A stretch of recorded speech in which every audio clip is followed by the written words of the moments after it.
দর্শক আপনারা দেখতে পাচ্ছেন ওবায়দুল কাদেরকে কিন্তু মাত্র আটক করা হয়েছে। তিনি এতদিন রাজধানীর বাড্ডার একাত্তর বাসায় কিন্তু এতদিন লুকিয়েছিলেন আমরা যতদূর জানতে পেরেছি। এছাড়া আমরা জানতে পেরেছি আসলে তিনি কিভাবে আটক হলেন বা তার খোঁজ কিভাবে পেল আসলে জনতা। ওই বছর এক লোক ছাত্রদের কাছে ওবায়দুল কাদেরের তথ্য দেয়। বাড়ির ব্যাপারটা লন্ডনে উনি একটা বাড়িতে থাকে। কোথায় কোন জায়গায়? লন্ডন শহরে কোন জায়গায় আমি ঠিক জানি না, এবারও ছিল। মধ্যে যৌথ অভিযান নিয়ে চূড়ান্ত ছক কষেছেন নিরাপত্তা বাহিনীরা। কি হতে যাচ্ছে এই যৌথ অভিযান ঘিরে, কারা থাকছেন মূল টার্গেট? শুনলাম আপনাদের খেলোয়াড় কাকাকে নাকি গ্রেফতার করা হয়েছে বাড্ডা থেকে। হ্যাঁ, ঠিকই শুনতে পাচ্ছেন, আপনাদের ওবায়দুল কাকুর খেলা হবে। যে কাকু বলে সেই কাকুকে নাকি গ্রেফতার করা হয়েছে। চলেন আপনাদেরকে স্ক্রিনের মাধ্যমে আগে কয়েকটা ভিডিওর অংশ দেখাই, পুরো ভিডিওটি দেখেন, তারপর কিছু কথা বলছি। তিনি এতদিন রাজধানীর বাড্ডার একাত্তর বাসায় কিন্তু এতদিন লুকিয়েছিলেন আমরা যতদূর জানতে পেরেছি। এছাড়া আমরা জানতে পেরেছি আসলে তিনি কিভাবে আটক হলেন বা তার খোঁজ কিভাবে পেল আসলে জনতা। ওই বছর এক লোক ছাত্রদের কাছে ওবায়দুল কাদেরের তথ্য দেয়। ছাত্ররা বিশ্বাস না করলে তখন গোপনে ভিডিও করে ওবায়দুল কাদেরের ভিডিও পাঠান ছাত্রদের কাছে এবং তার কিছুক্ষণ পরেই ছাত্র জনতা একে একে ঘিরে ধরে ওই বাসভবন। এরপর তাকে ইট পাটকেল ছোড়া হয়। এক পর্যায়ে সেইখানকার পরিস্থিতি বেসামাল হয়ে গেলে পুলিশ সদস্যরা তাদের পুলিশের পিকআপ ভ্যানে করে বা সিকিউরিটি সেফটির যে মাইক্রোবাস রয়েছে সেটাতে করে ওবায়দুল কাদেরকে কিন্তু তাদের একটা হেফাজতে করে নিয়ে যান। শোনা যাচ্ছে জনতার ইট পাটকেলের আঘাতে ওবায়দুল কাদের মাথায় খুব আঘাত পেয়েছেন এবং আপাতত তিনি হাসপাতালে ভর্তি আছেন বলেও জানা গেছে। বর্তমানে ওবায়দুল কাদের পুলিশের হেফাজতে স্পেশালাইজ হসপিটালে ভর্তি রয়েছেন। তাকে পরিদর্শনকারী ডাক্তার বলেন তার অবস্থা খুবই বেগতিক, সুস্থ হতে তার একটু সময় লাগবে, তবে আশা করা যায় যে সে খুব দ্রুত সুস্থ হয়ে উঠবে এবং তিনি সুস্থ হলে তার বিরুদ্ধে যে হত্যা মামলা বা অন্যান্য মামলাগুলো রয়েছেন সেগুলো কার্যকর করা হবে বলে জানিয়েছেন আদালত। এদিকে ওবায়দুল কাদেরকে কাছে পেয়ে কিন্তু জনতার যে একটা আক্রোশ সেটা কিন্তু দেখা যাচ্ছে।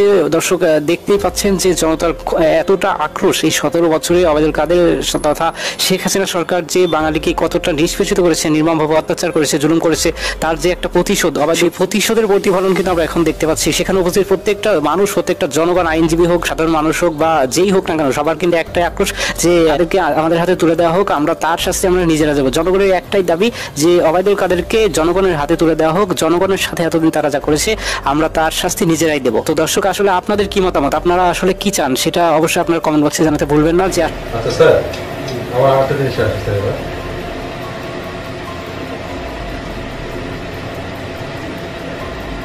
শেখ হাসিনা নাকি শুনেছি স্যার বিভিন্ন বাইটারি আছে, আসলে কি স্যার, এটা কি বলেছে স্যার, একটু খোলাসা করুন। বাড়ির ব্যাপারটা লন্ডনে উনি একটা বাড়িতে থাকে। কোথায় কোন জায়গায় স্যার? লন্ডন শহরে কোন জায়গায় আমি ঠিক জানি না, এবারও ছিল। এজুয়ার রোড নাকি স্যার? এটা আমি জানি। লন্ডন শহরে একটা বাড়ি, ফ্ল্যাট উনি। লন্ডন তো স্যার, লন্ডন তো কোন লন্ডনে? সেন্ট্রাল লন্ডনে না একবারে? আমি গেলেও তো বলতে পারতাম না স্যার, বলেনি স্যার আপনার তো। আমি শুনছি যে উনি যে বাড়িটাতে থাকে এবারও ছিল, যে এবার আসার সে বাড়িটা অনেকেই বলে তার নিজের বাড়ি। একটা জিনিস স্যার আপনি একটু বলেন, উনি বলছেন যে ভাড়া একটু ভাড়া বাসা, তাই না? ভাড়া বাসা করতেছে স্যার ওদেশে কিন্তু স্যার এক্সপেন্সিভ ভেরি কস্টলি। আপনার লাইফ স্ট্যান্ডার্ড স্যার, সেখানে বাড়ি ভাড়া, হাউস রেন্ট ভেরি হাই। সেখানে উনি বাড়ি ভাড়া বছরের পর বছর থাকবেন না, বাড়ি ভাড়া থাকবে, এটা এমন কেমন একটা যেন আপনার এই মানে তার যে বাড়ি নেই বা বাড়িতে কন্ট্রাডিক্ট করেন না স্যার। আপনি আপনি যখন করে দেবেন তখন আপনি ভাড়া দেবেন, কিন্তু বললেই তো স্যার বাড়ি ভাড়া পাওয়া যায় না, হঠাৎ করে পাওয়া যায় বলে স্যার। তাহলে সারা বছর কি উনি ভাড়া পেয়ে যান? জি, আমার তো মনে হয় এটা না, আমার নিজেরই বাড়ি হতে পারে। সেটা উনি বলেন কিন্তু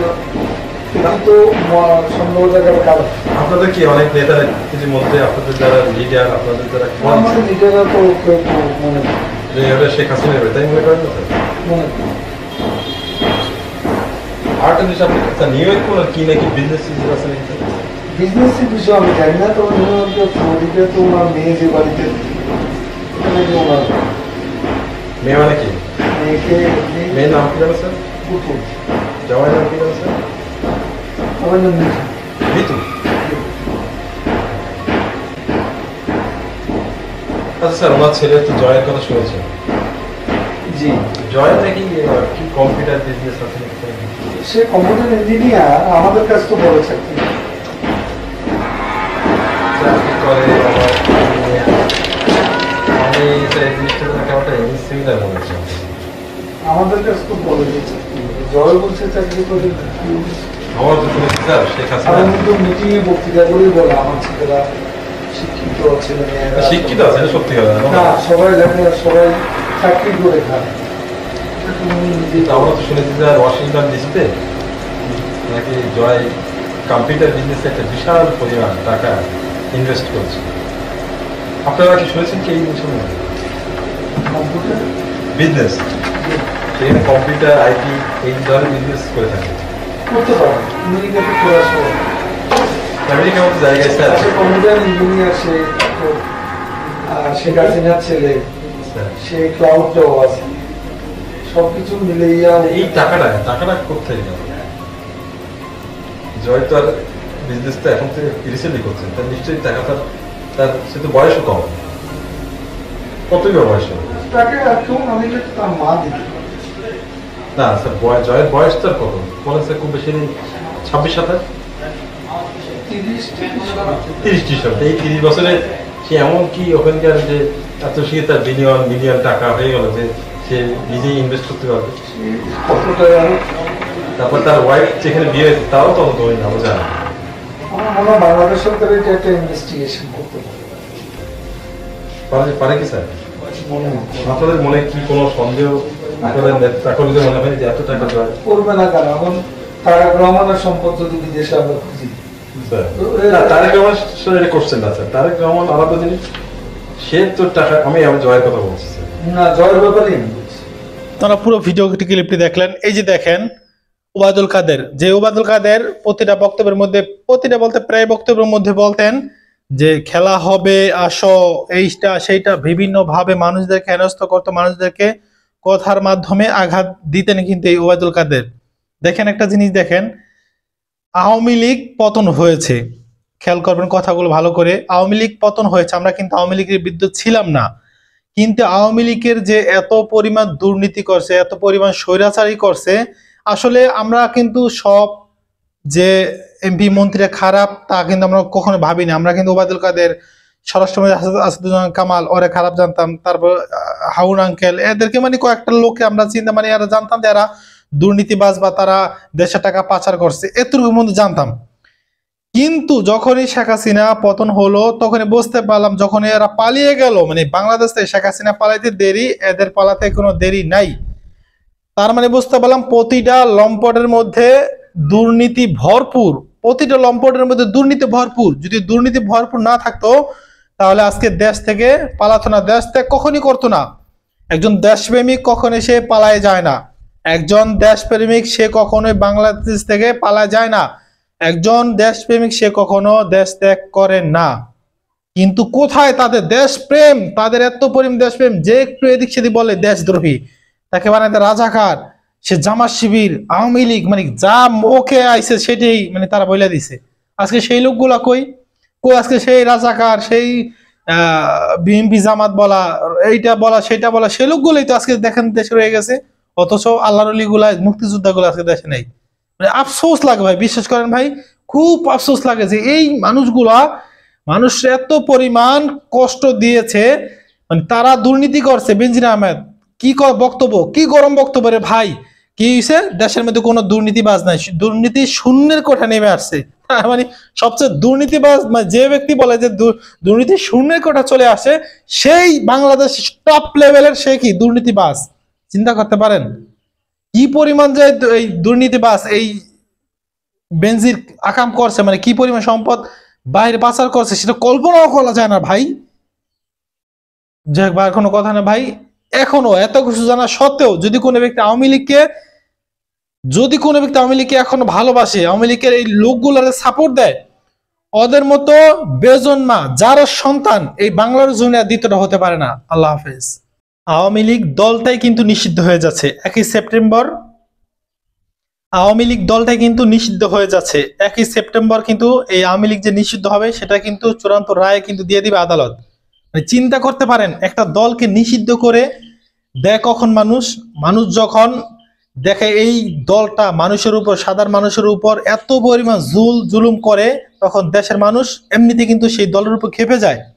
দেখেন আওয়ামী লীগ একটা দল, এই দলটা যখন ক্ষমতা ছিল, ক্ষমতা থাকা অবস্থায় এমন কোন দল, বিএনপি বলেন, জামাত বলেন, হেফাজত বলেন, চরমনাই বলেন, গণ অধিকার পরিষদ হতে শুরু করে মোট কথা মানে আওয়ামী লীগের বিরুদ্ধে যারা ছিল তাদেরকেই, এত দল হোক বা দল ছাড়া মানুষ হোক, যেই হয়েছে না কেন, কথা বলতে দেরি তাদেরকে গ্রেফতার, তাদেরকে গুম, তাদেরকে হয়রানি মানে করতে দেরি নাই। এদেরকে নামে মিথ্যা কথা বইলা যা মনে চায় সেটা করছে। কে করছে? এই আওয়ামী লীগ সরকার করছে। চিন্তা করতে পারেন, অমুকের নিষিদ্ধ করে দেয়, অমুকের নিবন্ধন বাতিল করে দেয়, অমুকের এটা করে দেয়, মানে যা মনে, মানে ওর বাপের কেল্লা মুলুক আর কি, যা মনে হচ্ছে সেটা করবে। আজকে দেখেন 20 দিন হয় না সরকার পতন হয়েছে, এর মধ্যে কি তাদের অবস্থা টাইট, তাদের দলটাই নিষিদ্ধ করে দিতেছে। তার দলটা যদি নিষিদ্ধ করো, তাই সামনে তারা ক্ষমতা আসবে কেমনে? এই দেশে আর ক্ষমতা আসার চর্মচক্ষুদা দেখা লাগবে না যে আওয়ামী লীগ কোনোদিন ক্ষমতা আসবে।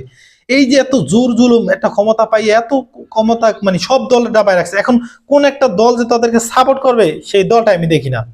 একটা দল যে বিএনপি, জামাত হোক বা চরমনাই হোক, হেফাজত হোক, গণ অধিকার পরিষদ হোক, একটা দল যে তাদেরকে সাপোর্ট করবে সেই লোকটা আমি দেখি না। মানে তাদের কিছু লোক পাঁচারা করলাম, যেগুলো তাদের ধর আওয়ামী লীগের বৈশা মানে 5 লাখ শেয়ার বইভাবে খাইছে, কাম কাজ করে নাই, এই দেশ টাকা লুটপাট করে খাইছে, সেই কিছু মানে চোরগুলো ছাড়া এছাড়া আমি দেখি না যে আওয়ামী লীগের মানে পক্ষে একটা কথা বলে এমন কোন মানুষ আমি দেখি না ভাই। দেখেন ভাই, দেখার এমন একটা নিরপেক্ষ কোন দল করেন এমন একজন মানুষকে ডাক দেন, তারপর দেখেন তো এই আওয়ামী লীগকে ভালোবাসে কিনা, আওয়ামী লীগের পক্ষে কথা বলে কিনা, একটা পক্ষে কথা বলবে না। কারণ কি? কারণ এদের মধ্যে 2 নাম্বারি, বাটপারি, বদমাইশি কোনো শেষ নাই। দেখেন মাত্র কয়েকটা দিনের মধ্যে কি পরিমাণ, দেখেন তাদের যে লুটপাট করছে, দেশের টাকা মানুষ গুম খুন করছে, এগুলোর তালিকা একের পর এক কিন্তু বের হচ্ছে। আর এগুলো কিন্তু মিথ্যা না, ভুয়া না, সত্য কথা কিন্তু বের হচ্ছে। কিন্তু অথচ এই আওয়ামী লীগ এগুলো, ওরা কিন্তু যত মানুষের নামে মিথ্যা মামলা দিয়ে, এগুলো সব মিথ্যা বানোয়ার সানোয়ার দিয়ে আলেমদেরকে কি পরিমাণ নির্যাতন হয়রানি করছে, যত দলের মানুষগুলো, সব দলের মানুষগুলো নির্যাতন হয়রানি করছে। আজকে তারাই দেশে থাকতে পারে না। যারে মনে চাইছে রাজাকার, নাশকতা, এটা করছে, জঙ্গি, মানে যা মনে চাইছে তাই বলছে, মানে যা মনে চাইছে সেটাই বলে দিছে। আজকে দেখ তোরাই নাই, আজকে সেই রাজাকারের দেশে আছে, সবকিছু তারাই দেশে আছে, অথচ তোরা দেশে নাই। চিন্তা করতে পারোস? এই জন্য একটা কথা আছে যে ক্ষমতা পাইলে কি এত অহংকার দেখাতে হয় না, দাম্ভিকতা দেখাতে হয় না, ক্ষমতার যে শক্তি আছে শক্তি দেখাতে হয় না।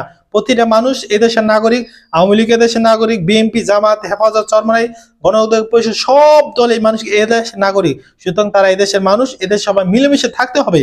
এখন সেটা না করে যদি আমার ক্ষমতা আছে জন্য আমি সব দলের বাইটটা চাপে খেলে খেয়ালাম, এটা তো হয় না, এটা তো মানুষের কাজ হতে পারে না ভাই।